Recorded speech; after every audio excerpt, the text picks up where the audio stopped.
completely off topic, but I had to wear this shirt today. It's currently Monday at time of recording, and for those of you who did watch the Miami Grand Prix last night, you know I had to wear this shirt today. A weird intro, of course, but I had to talk about this. It finally happened. Lando Norris finally took his first Grand Prix win in F1, and it just feels so good, especially for me. As some of you know, I am a BTCC fan. I'd be a bit weirded out if you didn't know that already. And of course, Lando Norris started out his car racing career in Ginetta Juniors, which was on the Toka package in 2014, 10 years ago. So to follow Lando throughout his racing career, through F4, British F3, Formula Renault, FIA, Formula 3, or the European Formula 3 Championship as it was back then, and Formula 2, and of course, Formula 1, watching through the heartbreak of course, 2021, where he arguably should have won some races in 2021, through 2023, where it was a case of coulda, woulda, but of course, the combination of Max and Red Bull. So to finally watch Lando get that first win, it's unreal. So yeah, I just had to wear this shirt. So yeah, Lando, if you're watching this, you probably aren't. You're probably very drunk or hungover, I'm sure. But a huge congratulations to you, Lando, and to the rest of the McLaren team for pulling off an amazing win in Miami.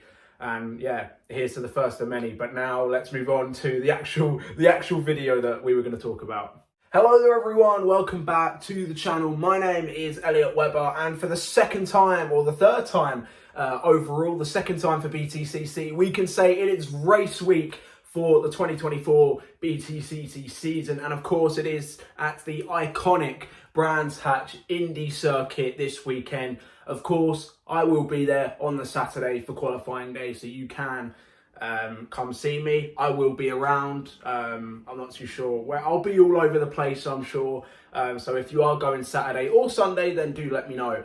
So I thought it's race week, it's Monday, we have to talk about something, and I just wanted to get something out. So I thought, why don't we ask the question, how will the new hybrid system affect Tom Ingram? Now, you're probably wondering, Elliot, why Tom Ingram? Is it going to affect everyone that's in the top 10 in the championship? Well, of course. Well, it hopefully should. Of course, as we know, this year, the hybrid has changed again for the third time in 3 years.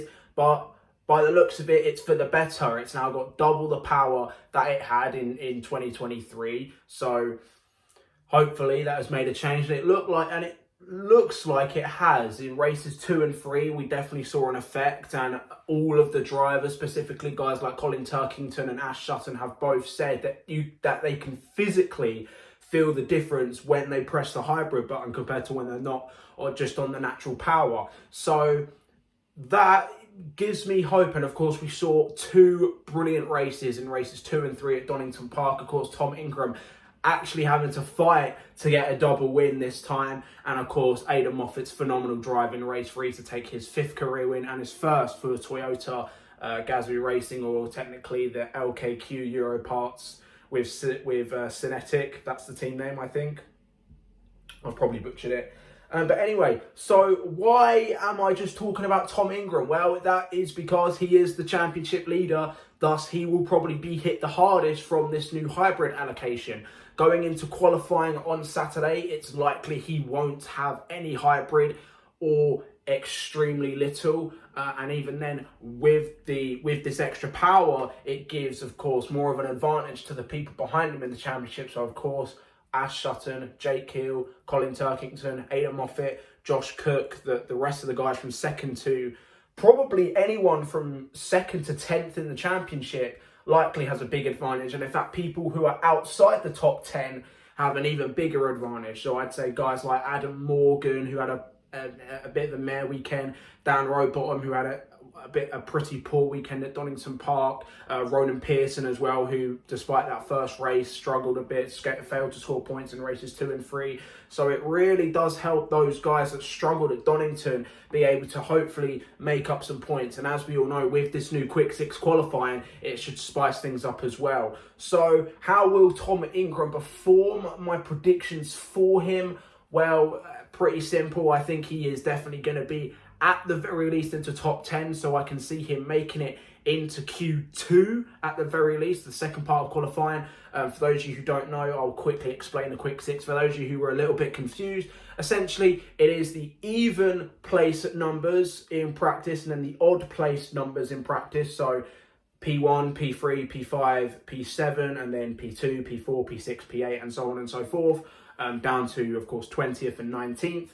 They get split up into two groups. So essentially we'll have 10 cars in one group, 10 cars in the other group. The top 6 from each of those groups go on to Q2. And so it'll be that 12. And then the top 6 from that 12 will move on into Q3, where we get the quick 6 section, where the top 6 of where you qualify is where you qualify. So if you make it to Q3 but you're last, you start P6.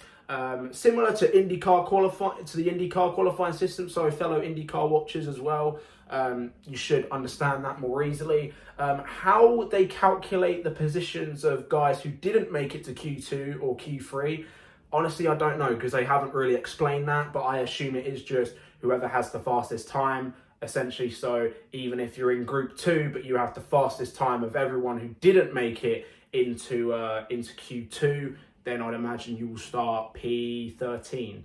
I think that's how it works by looking at the Donington grid. So again, as I mentioned, my predictions for Tom Ingram. I think he'll get into the top 10. How he'll do with hybrid, again, it's a huge unknown. Tom Ingram, as we know, ever since the hybrid came in, he has been arguably one of the best drivers on the, well, he has been. That's undisputable. He has been one of the best drivers on the grid. Donington Park was a phenomenal weekend.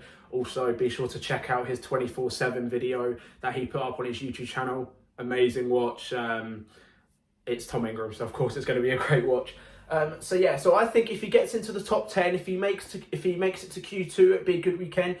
It would be a good qualifying, should I say? And if he makes it to the quick 6, with, again, very little hybrid, then it will just show how good of a driver he is. Now, the race weekend. Now, this is the important bit because we have more new regulations coming into this weekend. Of course, it was revealed by Alan Gow during the winter that there is a brand new format for race number 2, and that is the top 10.